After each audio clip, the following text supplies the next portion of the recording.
அன்பிற்குரிய வழக்கறிஞர் நண்பர்களே, மீடியா நண்பர்களே, பொதுமக்களே, இன்றைக்கு சென்னை உயர்நீதிமன்றத்துடைய நீண்ட நெடிய வரலாற்றிலே ஒரு அசாதாரணமான சூழ்நிலை உருவாகியுள்ளது.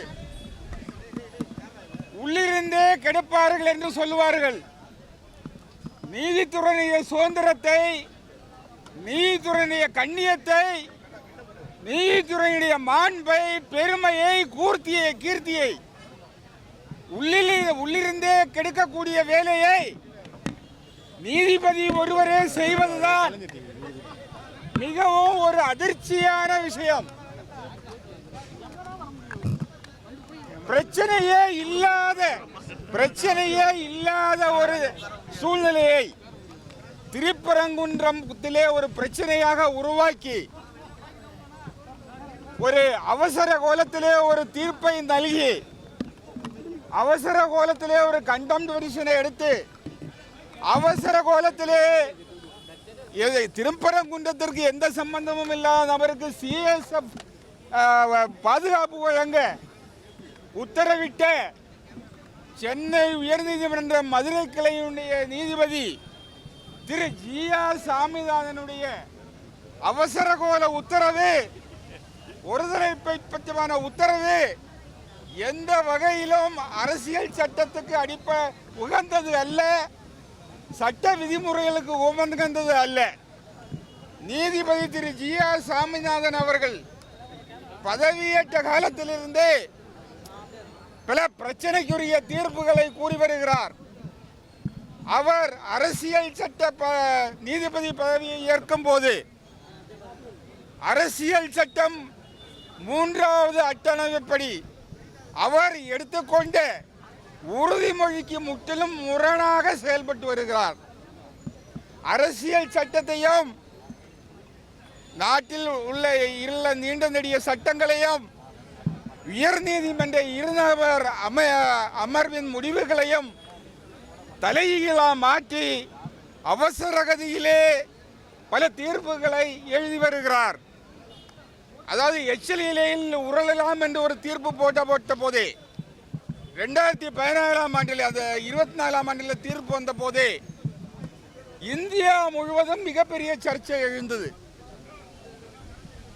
அதன் பின்னாலே 2015 ஜூலையில் அவர் அந்த இந்து சமய மாநாட்டில், அதாவது பண்டிதர்கள் மாநாடாம், வேதம் படித்தவர்கள் மாநாட்டில் அவருடைய நண்பரை எப்படி காப்பாற்றி விட்டார் என்று ஒரு கதையை சொல்லி வேதம் படித்தவர்களுக்கு தண்டனையே கிடைக்காது என்று பேசுகிறார்.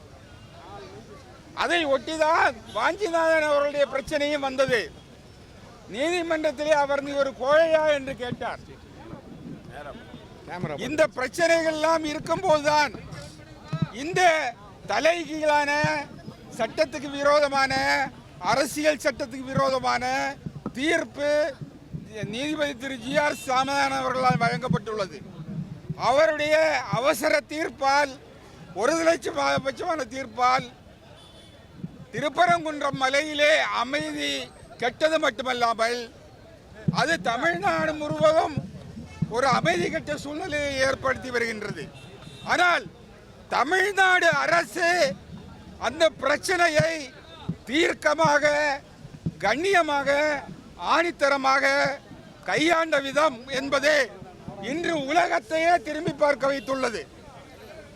நம்முடைய சென்னை உயர்நீதிமன்றமும் உச்ச நீதிமன்றமும் இந்த பிரச்சனைகளை உன்னிப்பாக கவனித்து அவர்கள் முன்னால் இருக்கும் வழக்குகளில் ஒரு சரியான தீர்ப்பை வழங்குவார்கள் என்று நாங்கள் நம்புகிறோம்.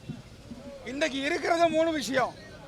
ஒன்று, இந்த மாதிரி தான் ஏற்ற பதவி பிரமாணத்துக்கு விரோதமாக தீர்ப்புகளை ஒருதலைபட்சமாக அவசர கோலத்தில் வழங்கி வரும் நீதிபதி ஜி.ஆர். சுவாமிநாதன் பதவியில் நீடிக்க வேண்டுமா என்ற ஒரு கேள்வி.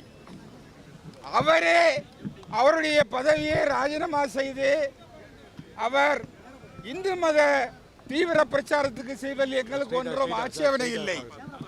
ஆனால் அவர் பதவியில் நீடித்துக் கொண்டே இந்து மத பிரச்சாரத்தை அவர் செய்ய முடியாது, வேத பிரச்சாரத்தை செய்ய முடியாது.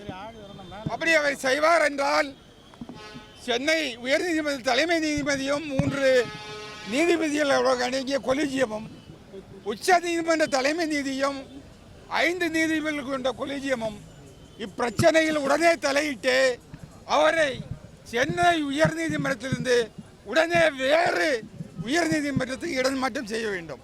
ஒன்று அவர் ரிசைன் பண்ணணும், இல்லைன்னா அவரை உடனே இடமாற்றம் செய்யணும்.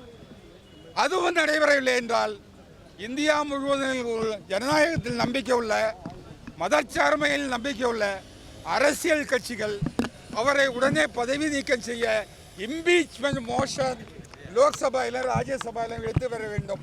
இந்த கோரிக்கைகளை வேண்டியே இன்றைக்கு இந்த மிகப்பெரிய ஆர்ப்பாட்டம் நடைபெறுகிறது. 11 வழக்கறிஞர் சங்கங்கள், ஜனநாயகத்தை விரும்பக்கூடிய, மதச்சார்மையை விரும்பக்கூடிய 11 வழக்கறிஞர் சங்கங்கள் ஒன்றிணைத்து தான் இந்த போராட்டத்தை நடத்தி கொண்டிருக்கிறோம்.